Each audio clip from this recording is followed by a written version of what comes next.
One of Satan's greatest assignments is to cause a husband to hate their wife. God has opened my eyes up to this revelation about the agenda that Satan has for marriages. A lot of people believe that marriage is supposed to be where you guys are consistently living this life of, work and, you're not supposed to be in love. That is not true.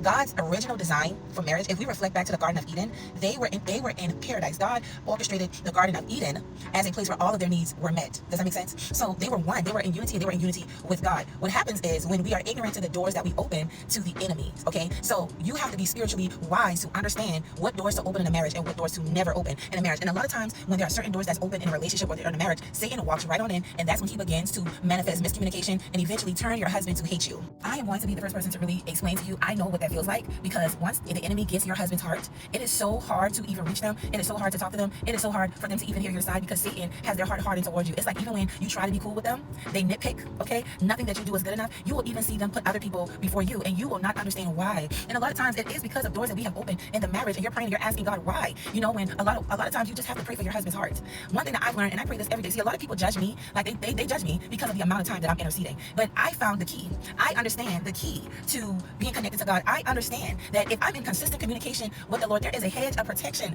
around my spouse's heart and mind concerning me. If you know me, and if you ever encounter me, you will know, okay, that what I'm telling you is the truth. I pray over and over and over again, and the fruits of love really will manifest in your covenant or in your God-ordained relationship when you begin to develop a strategy in revelation. A lot of women try to be married without God, or they try God after the marriage has practically ended, and this is when God becomes the great God who he is, right? He's faithful, he's loving, he knows that you did not know, right? But it is to be the wisest person to know Satan wants your husband. It is literally Satan trying to fulfill an agenda, right? And a lot of people have this outlook on marriage saying that, oh, well, it's just this thing that requires a lot of hard work. No, baby. If you understand how to obey God, if you understand to obey the Lord, then you can have a fruitful and prosperous marriage. That is what the Garden of Eden was intended to be, a fruitful, prosperous lifestyle for Adam and Eve, all right? Until what? A door was opened. A lot of women's mistake is they don't have a prayer life. They don't have a prayer life. They don't know how to seek God. They don't know what to do. When I began to really pray for my spouse's heart, and I want to say it on this video, but I don't want to be not wise. Just know that if you know me personally, then you will know that this man never leaves me alone. Okay.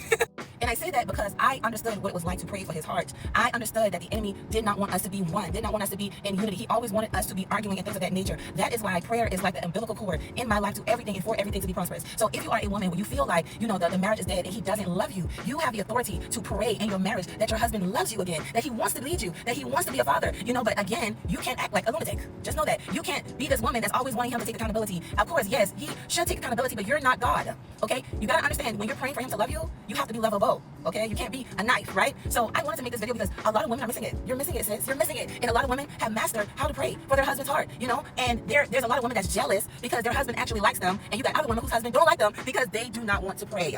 You got women that'll tell you it don't take all of that. Those same women, their husbands treat them like crap, or they go after man after man after man after man, living in a cycle. Satan is playing a ping pong between them. This is the reason why I created prayers for your husband to love you again, because God, I literally woke up one this book was not even on my roster for 2026. I woke up one day and God was like, yeah, I need you to pray. I need you to make this ebook to teach these women how to pray for their husbands to love you down. Okay, it is God's will for him to love you. The way to listen for him to love you like how Christ loves the church. It is in God's divine plan. Okay, but if you can come out of your emotions, and a lot of women feel like, well, I'm begging for love. You're not begging for love. You're praying for his heart to be in alignment with God concerning you. Okay, that's like, you can't say that you're begging for love. You're not doing anything but inviting God in a broken marriage. And if you know anything, God is the God of love. If you are a person that does not know how to pray for your husband heart, when you want the romance to come back, when you want date nights, when y'all under the same roof and you just feel like he despises you, I wrote an ebook called Prayers for Husbands to Love Their Wives Again. It comes with a 30-day healing guided journey on how to heal while God gets him where he needs to be. It is in the link in my bio. I am telling you now, this product is not here to stay. I was not going to keep it past this day, but the Holy Spirit told me to do it. It's in the link in my bio. I love you guys, and I'll see you in the next video.